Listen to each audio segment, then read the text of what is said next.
couples are planning weddings without ever having the tough conversations they need to have to avoid a lot of pain later. Owner and clinical director of Matter of Focus Counseling, Melanie Preston, is here with the 3 conversations every couple needs to have before they say I do. Good morning. Good morning. It's good to have you back on Nice Good Daily. to be back.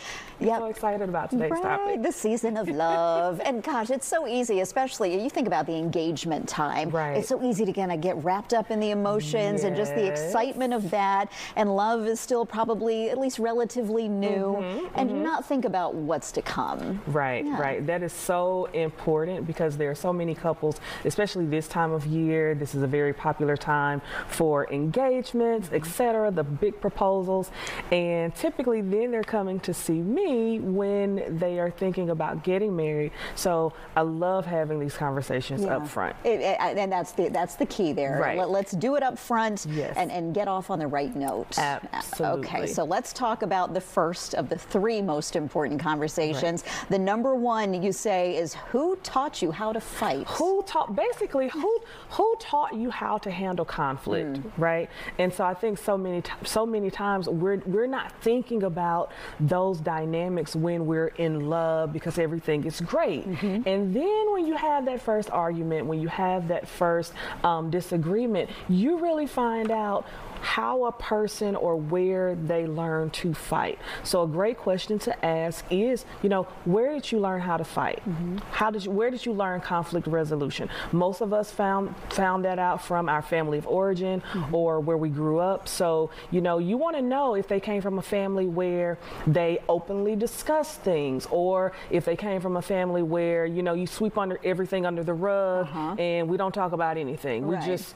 We just act like it didn't happen. So yeah, you wanna know where they learned how to do that, because even though you're marrying or you're in a relationship for love, you're also marrying that person's history with fighting, so are they a person who they need to talk it out, or are they a person who they need time? Right. Because it could be very different too. What your background is and what theirs is. Right. And I will say, I'm one of the ones. I've been married almost 31 years now. Kudos. Yes, thank you. But we had these conversations after the fact and learned, yes, very much so, that the way he learned from the people he was surrounded by to handle conflict was very different from the way that I did. And it does make a difference, because that's also an important point, is that just because you're in love doesn't mean you're not going to experience conflict. Absolutely. I think my husband and I were married years before we figured out neither of us learned how to fight. And it took a lot of time for us to understand how to fight, that it was okay to have these conversations, and that conflict is not forever, right? It's for the moment, but learning how to talk through it. It's a skill. Yeah, it is an important skill. All right, that brings us to number 2. What does money mean to you? Ooh, so this is a good one. This is a good one. A lot of people fight about money. Oh, absolutely, absolutely. So you really want to know, because here's the deal. For some people, money means control. For some people, money means freedom. And for other people, it's security. So it's not about a credit score. It's not about how much money you have in the bank. It's literally about, what does it mean to you? What does it represent? And so you want to know, because if someone comes from financial instability, right? They grew up maybe in poverty, and then the other person did not. Well, there are 2 different mindsets when it comes to money, how they view money, how they treat it. And so you really want to know from the person, what does financial security look like for you? Yeah, I mean, that's really important, because I think a lot of people can get caught in the moment and think that it means the amount that's in the bank account, and that's not really what's driving this. It's about what it represents. Because especially for people who don't come from much, money tends to be a thing where, we want the big house, we want the money, we want to be able to show that we're successful.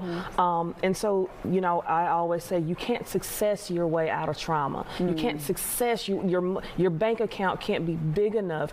And so we have to really understand, what are the dynamics that surround money. Okay, all right, that brings us to number 3. What makes you feel closest to me, and what makes you shut down? All right, so this is not about sex, right? Okay. This is about emotional intimacy. You always want to know, what are the things that help you feel close to me, right? Am I a safe space? Do you find me to be a safe space?